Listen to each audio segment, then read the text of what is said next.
10 perintah Tuhan. Nah, kepanjangan. Gak apa-apa. Gak apa-apa. Kepanjangan Gak apa-apa. Nego. Coba. Hafal nggak? Hafal sih. Nah, coba, ayo dong. Anokia sih mulika asyarat sitika meret misalnya beta padim lo iya leka lu makirim apa nih. Lo tasnya leka fical pekol temu nasir bosama imbang fasir bares. Mitakal wasir bamoy mitakat lares. Lo tisa kafe lain pro tafdim ki anokia sih mulika elkana poketa ponafot albarim. Fel silesim fel ribeim besunai. Ofe keset lelafi mulika fa yesunis potai. Lo tisa ya masih mulai kelasaf kilo enakia sih petasir isa esemu asyaf. Jakore cuma coba kasus setan tafut fasita kol maktika fe masih bisa buat lasim mereka lo tase kol maka atau vineka uviteka afrika famatika uviteka fikirka senisrika isi kami masalahnya etos yang main petares etayam petu asir bampai nak bae masih akan berakasih macam masih buat fikatu kabet etafika feti maka lemah nyariku nyameka ala ada masyarakat mereka notenak lo tilsak lo tinaf lo tiknofo tani firaka cikar lo tahmud b trika lo tahmud esetrika fi abdo fi amato fi rosyo fi kamiro fokol asyir periaka Kolah kapot. Kolah kapot. Bismillahirrahmanirrahim.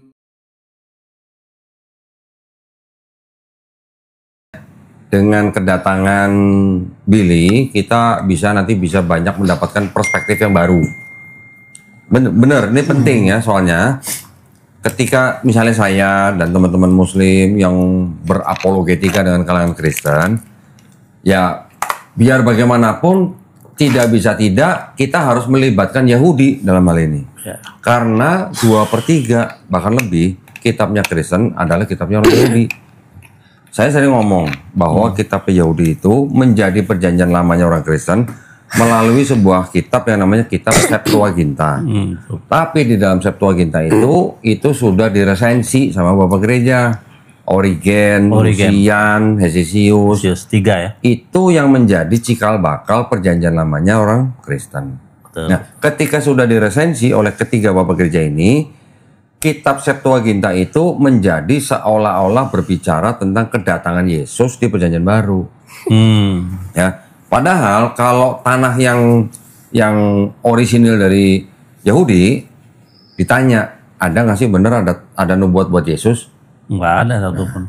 Nol kan? Nol nggak ada. Nihil berarti. Nah, itu ceritanya. Jadi itu yang terjadi ya. Nah, ini kebetulan ada pelakunya sendiri dan paham bahasa Ibrani dan memang menjadi pelaku yang istilahnya yang nyata gitu ya.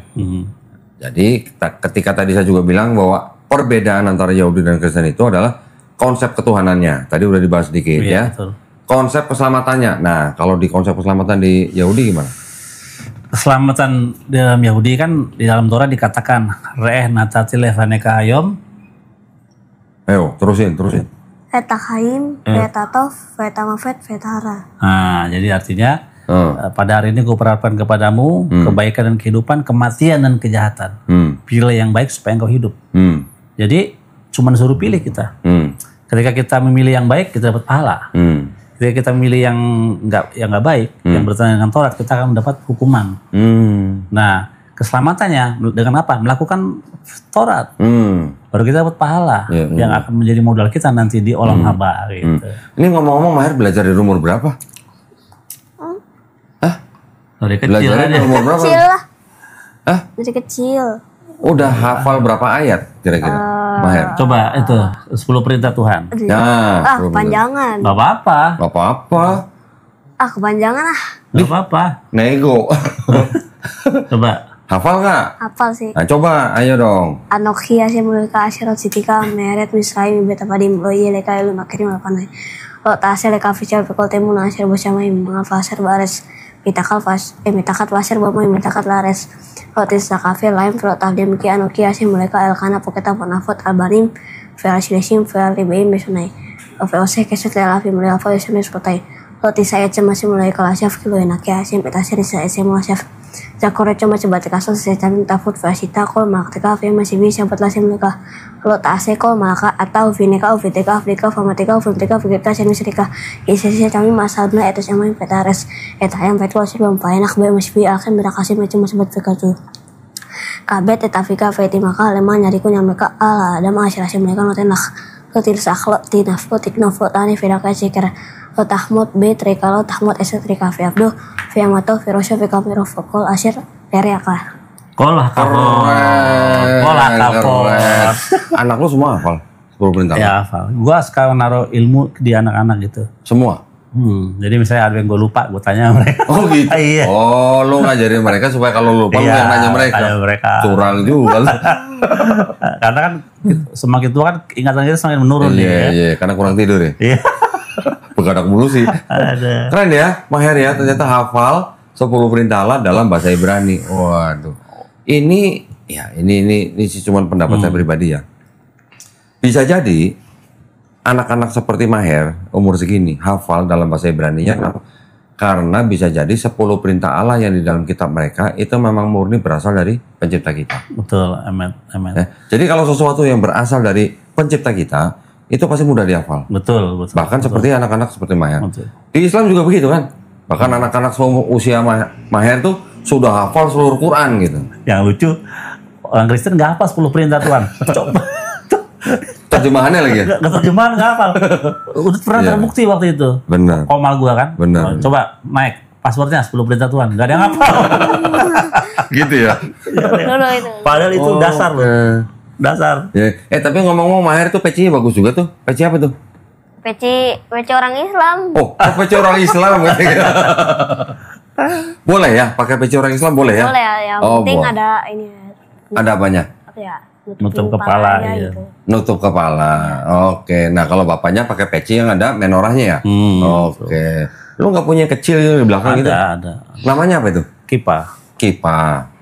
Apa? Maher nggak mau pakai kipa? Mau aja mau pakai apa ya? Kalau sekolah pakai peci gitu? Iya.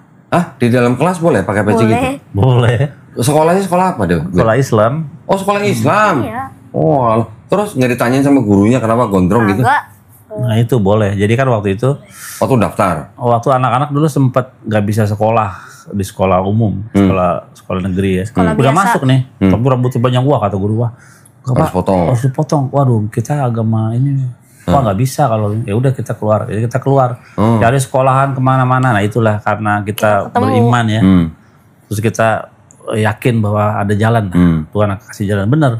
Kita ke sekolah Muslim, sekolah Master Indonesia. Terus kita bilang kami orang Yahudi, beragama Yahudi dan ini ketetapan-ketetapan hukum Yahudi soal rambut, hari Sabat kita nggak bisa masuk. Ya. Akhirnya boleh sama mereka. Loh, jadi kalau hari Sabtu dia nggak masuk? Nggak masuk.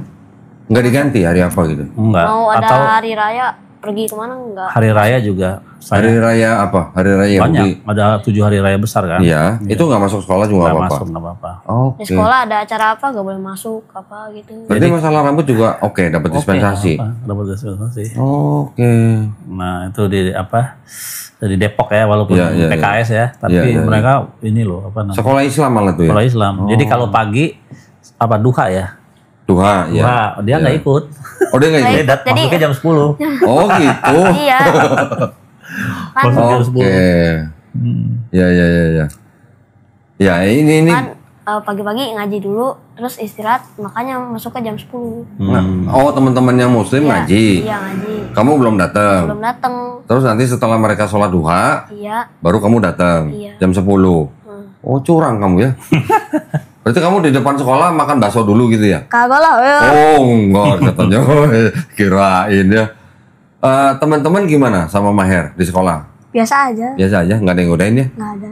Oke. Baik-baik. Nah, Bill, tolong kasih tahu sedikit, Bill. Kenapa orang Yahudi ini rambut samping yang kuping ini kok sampai panjang-panjang tuh maksudnya apa? Oke, jadi dalam Torah itu ada 2 unsur hukum, hukim dan mispatim. Ya.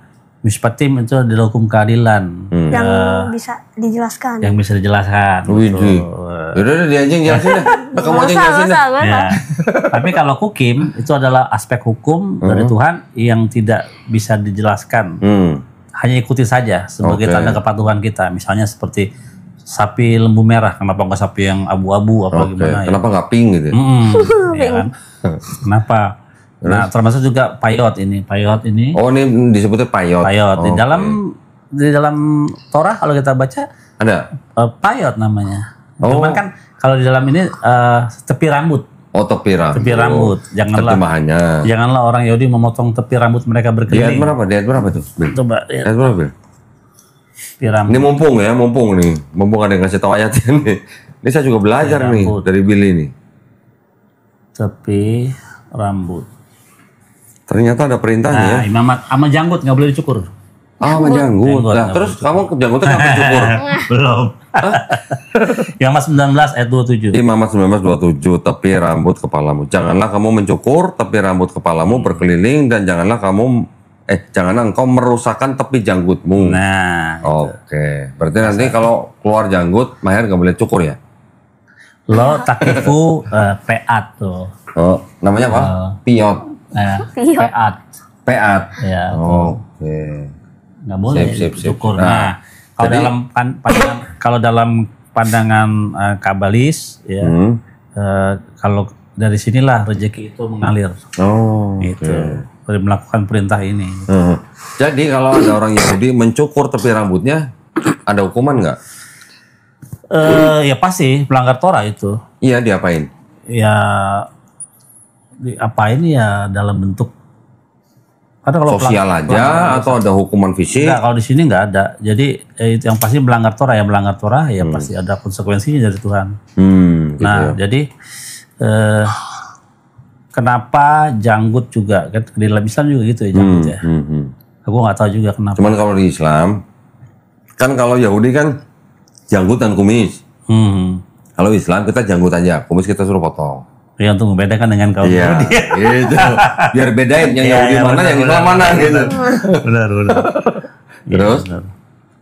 Ya, jadi kalau dalam pandangan Kabalah begitu. Jadi dengan melakukan Rezeki turun dari situ ya. situ, Oke. gitu. Nah, sekarang kita mumpung ada Billy nih. Sebelum kita bahas konsep petuhanan, sebelum kita bahas konsep keselamatan, konsep Mesias, kita kulik-kulik dikit lah ya tradisi Yahudi supaya teman-teman yang nonton juga istilahnya dapat info lah, dapat pengetahuan juga. Sekarang selanjutnya ini yang diikat tangan tuh, apa namanya? Tefilin. Tefilin. Itu apa hikmahnya? Apakah ada perintahnya juga tuh gimana? Oke, ada kan ve'af atas mereka bekal level karena sikap merdeka. Jadi Ngomong apa sih? hendaklah engkau mengasihi Hashem Elohimmu dengan segenap hatimu, segenap jiwamu dan segenap kekuatan. Oh, ulangan 6. Ya. Ayat 5. Ya, dan apa yang aku katakan kepada diri, hendaklah engkau mengajarkan berulang-ulang kepada anak-anakmu dan hendaklah engkau meningkatkan kepada lenganmu dan pada dahimu. Yang kotak. Iya, Oke. dan pada tiang pintu rumahmu. Apa di dalam itu? Yang kotak itu apa namanya? Totafot. Totafot. Isinya Isinya Taurat. Ya. Taurat. Apa? Shema. Shema Israel. Hafta. Ve'afta. Shamoa. Sama berikat sit. 4 ayat berarti. 4 ayat itu. Itu sejajar tuh. Shema Israel, baru Ve'afta Eloheka, baru Imshamo itu di dalam satu ayat, dalam satu Itu maksudnya ditulis di kertas. Iya. Terus digulung. Digulung. Perkamen baru dimasukin, ada di dalam situ. Karena ada 4 kalau kita lihat itu ada 4 sisi. 4 apa namanya ruang kayak garis. Nah itu di garis-garis itu adalah Jadi di dalam kotak itu ada semacam kayak 4 baris. Iya, 4 Setiap baris satu ayat. Satu ayat gitu. Berarti kertasnya kecil banget. Iya. Yang nulis tulisannya juga kecil berarti. Oh iya. Bacanya pakai kaca pembesar nggak? Itu udah nggak bisa dibuka, nggak boleh dibuka itu. Loh, gitu. Itu nggak boleh dibuka. Jadi dilipet, dimasukin, nggak boleh dibuka. Iya. Sama kayak yang mezuzot yang di tiang pintu rumah. Itu juga isinya Taurat juga. Oh, setelah ditaruh udah nggak boleh dibuka. Ya, jadi kalau kita orang Yahudi mau masuk keluar, dia harus mencium itu. Oke. Gitu. Nah, itu nggak ada orang Kristen yang bilang orang Yahudi menyembah itu ya gara-gara Nggak ada. Tapi giliran mencium batu Hajar Aswad dikata menyembah batu hitam katanya. Nggak ada. Termasuk juga kita mencium tembok ratapan, itu bukan karena kita menyembah dia, tapi itu bentuk cinta kita. Iya, maksudnya nggak ada orang Kristen yang menuduh orang Yahudi menyembah tembok ratapan gitu karena mencium gitu. Tapi giliran batu Hajar Aswad dicium sama orang Islam dikata kita menyembah batu hitam katanya gitu. Iya, itu sih kalau menurut Rabbi Tovia dalam lecture-nya itu hal itu pendapat yang bodoh sebenarnya. Iya, orang gua denger gini, Christians who say that Muslim worship Blackstone are completely idiot. sebenarnya orang Kristen tanya aja ke Islamnya yang ngerti kan. Iya. Orang Kristen kan nggak ngerti Islam. Tanya gimana apa sih maksud mencium hajat arwah itu? Iya. Apa? Nah, ternyata itu bukan suatu kewajiban ya. Bukan. Bukan ya. Itu bukan rukun haji. Oh, Bukan. gitu. Kan itu kan orang kebanyakan melakukan itu ketika mereka tawaf, ya kan? Tawaf itu kebanyakan kita tahunya kan ketika orang naik haji, ya kan?